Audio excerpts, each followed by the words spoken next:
क्या होता है जब कोई बाबा खुद को भगवान समझने लगे? क्या होता है जब एक प्रोडक्ट बेचने की लालच देश को बांटने की साजिश में बदल जाए और फिर लोग उसी प्रोडक्ट को भगवान मानकर पीने लगे जिसकी वो बुराई कर रहे थे?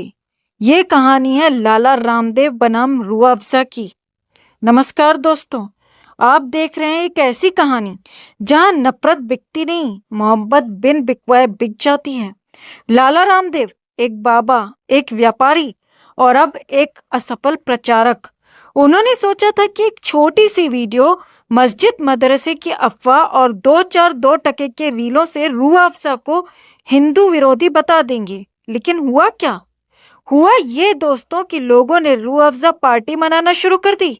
जी हाँ, पिछले 3 दिन में रूह अफ़ज़ा की बिक्री 4 गुना बढ़ गई है। लोगों ने दुकानों में लाइन लगा दी, न धर्म देखा न रंग, सिर्फ स्वाद और सद्भाव का जाम उठाया। रूह अफ़ज़ा एक शरबत नहीं, एक एहसास है।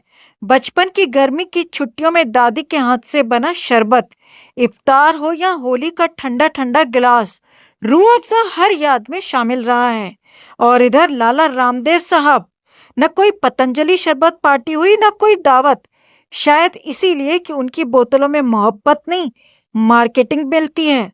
शायद इसीलिए कि उनकी जुबान से शरबत नहीं, नफरत टपकती है। जब हकीम अब्दुल मजीद साहब ने 1906 में हमदर्द की नींव रखी थी तो मकसद सिर्फ दवा बनाना नहीं था, दर्द बांटना था। उनके बेटे हकीम अब्दुल हमीद ने 1948 में हमदर्द को वक्फे आम बना दिया। मतलब कि जो भी मुनाफा कमाया जाए वो किसी की जेब में नहीं, समाज के काम आए। आज भी हमदर्द लेबोरेटरी अपनी कमाई का 85% हिस्सा शिक्षा, स्वास्थ्य और सामाजिक विकास में लगाती है। हमदर्द यूनिवर्सिटी, हमदर्द हॉस्पिटल, नर्सिंग कॉलेज, ये सब उसी सोच का हिस्सा हैं।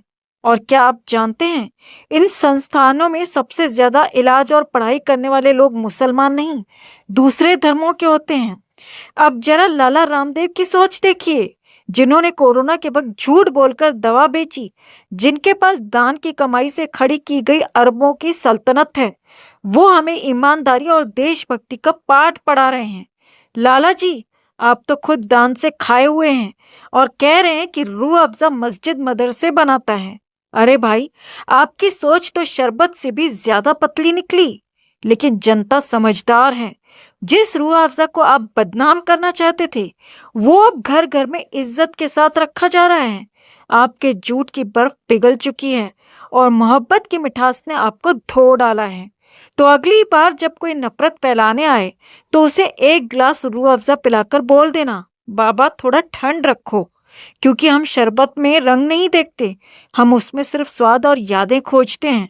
अगर आपको ये वीडियो पसंद आया हो तो लाइक कीजिए, शेयर कीजिए और कमेंट में बताइए आज आपने रूह अफ़ज़ा पिया या नहीं। सब्सक्राइब कीजिए हमारे चैनल को, क्योंकि हम नफरत नहीं, सच परोसते हैं। तो आज हम एक ऐसी कहानी में कदम रख रहे हैं जो बाहर से तो मिठास भरे शरबत की तरह लगती है, लेकिन अंदर छिपा है झूठ, धोखा और एक गहरा रहस्य। एक तरफ है पतंजलि, जिसके लाला रामदेव हर बार नए प्रोडक्ट्स के साथ सुर्खियां बटोरते हैं। दूसरी तरफ रूह अफ़ज़ा, जो हमारे बचपन की ठंडी यादों का हिस्सा है। लेकिन सवाल यह है, क्या ये सिर्फ शरबत का खेल है या इसके पीछे कुछ और ही साजिश चल रही है? तैयार हैं इस सच को उजागर करने के लिए? तो चलिए शुरू करते हैं।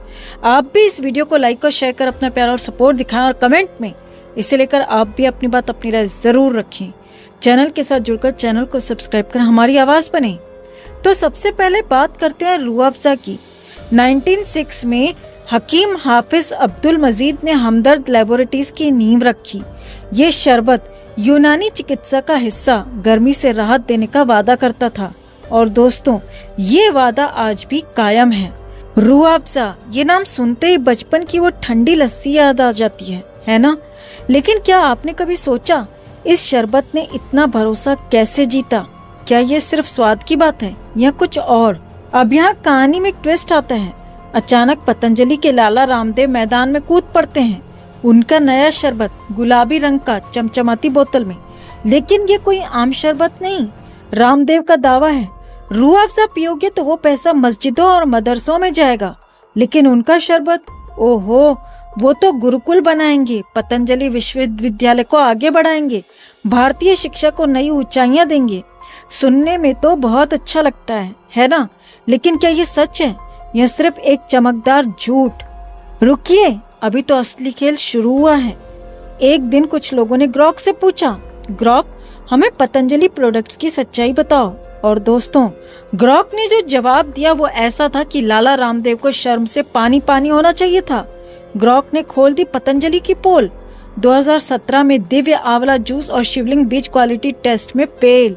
2024 में तो 14 प्रोडक्ट्स के लाइसेंस ही रद्द हो गए। स्वसरावटी, दृष्टि ड्रॉप्स और न जाने क्या क्या। सुप्रीम कोर्ट ने भी फटकार लगाई, भ्रामक विज्ञापनों के लिए नोटिस जारी किए। लेकिन क्या हुआ? बैन के बावजूद ये प्रोडक्ट्स दुकानों पर बिक रहे हैं। और तो और वेजिटेरियन दंत मंजन में कटल फिश का अंश मिलना, ये क्या माजरा है? तो ग्रॉक ने तो साफ कह दिया, लाला रामदेव शरबत के नाम पर जिहाद की बातें कर रहे हैं, हिंदू मुस्लिम का रंग दे रहे हैं। लेकिन उनके अपने प्रोडक्ट्स की हकीकत क्या है? निम्न क्वालिटी, झूठे वादे और बार बार कोर्ट की फटकार। रामदेव कहते हैं कि उनका शरबत गुरुकुल बनाएगा, लेकिन ग्रॉक की माने तो ये सिर्फ उनकी जेबें भर रहा है। लोग मूर्ख बन रहे हैं, ना कि गुरुकुल या विश्वविद्यालय खड़े हो रहे हैं। तो सवाल आपसे है, क्या आप भी इन दावों पर यकीन करते हैं? कमेंट में अपनी राय जरूर शेयर करें। तो अब जरा रूह अफ़ज़ा की तरफ लौटते हैं। हमदर्द लेबोरेटरी 100 साल से ज्यादा समय से लोगों का भरोसा जीत रहा है। उनके प्रोडक्ट्स आयुष मंत्रालय के तहत यूनानी चिकित्सा का हिस्सा हैं। रूह अफ़ज़ा सिर्फ शरबत नहीं दोस्तों, ये हमारी संस्कृति का हिस्सा है। हिंदू हो, मुस्लिम हो, सिख हो, हर किसी ने इसे चखा है। लेकिन जब कोई इस मिठास को हिंदू मुस्लिम के जहर में बदलने की कोशिश करता है तो हमें सवाल उठाना होगा, क्यों रामदेव रूह अफ़ज़ा को बदनाम कर रहे हैं? क्योंकि जब क्वालिटी से नहीं जीत सके तो धर्म का सहारा लेना आसान है। तो दोस्तों, ग्रॉक ने जो सच सामने रखा वो हमें सोचने पर मजबूर करता है। एक तरफ 100 साल पुरानी कंपनी जिसके प्रोडक्ट्स पर लोग भरोसा करते हैं, दूसरी तरफ पतंजलि जिसके प्रोडक्ट्स बार बार सवालों के घेरे में हैं। रामदेव कहते हैं हमारा शरबत पियो, गुरुकुल बनाओ, लेकिन ग्रॉक चीख चीख कर कह रहा है ये सिर्फ जेब भरने का खेल है। तो आप क्या चुनेंगे, मिठास भरा सच या झूठ का कड़वा जहर? कमेंट में बताएं। आप इस शरबत के खेल का क्या जवाब देते हैं? वीडियो को लाइक और शेयर करें, अपना प्यार और सपोर्ट दिखाएं और चैनल के साथ जुड़ें, चैनल को सब्सक्राइब करें। आजकल बाबा रामदेव का एक बयान काफी ज्यादा चर्चा में है, जिसमें रामदेव ने कहा कि सलमान खान ड्रग्स लेता है। जी हाँ, रामदेव ने कहा कि सलमान खान ड्रग्स लेता है। शाहरुख खान का लड़का ड्रग्स केस में जेल जा चुका है और आमिर खान का पता नहीं। योग गुरु के नाम से मशहूर और कथित बाबा रामदेव मुरादाबाद यूपी में आर्यवीर और वीरांगना सम्मेलन में नशा मुक्ति पर भाषण दे रहे थे। हम रामदेव को बाबा नहीं मानते दोस्तों, तो हम उन्हें रामदेव या लाला रामदेव ही कहेंगे, क्योंकि ये जनाब कोई बाबा या योग गुरु नहीं है, बल्कि एक प्योर बिजनेसमैन है।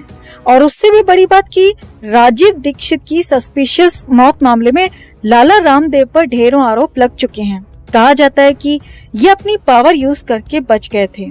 हम इस पर एक डिटेल्ड वीडियो ला सकते हैं अगर आप कमेंट में लिखते हैं कि वी वांट दैट वीडियो।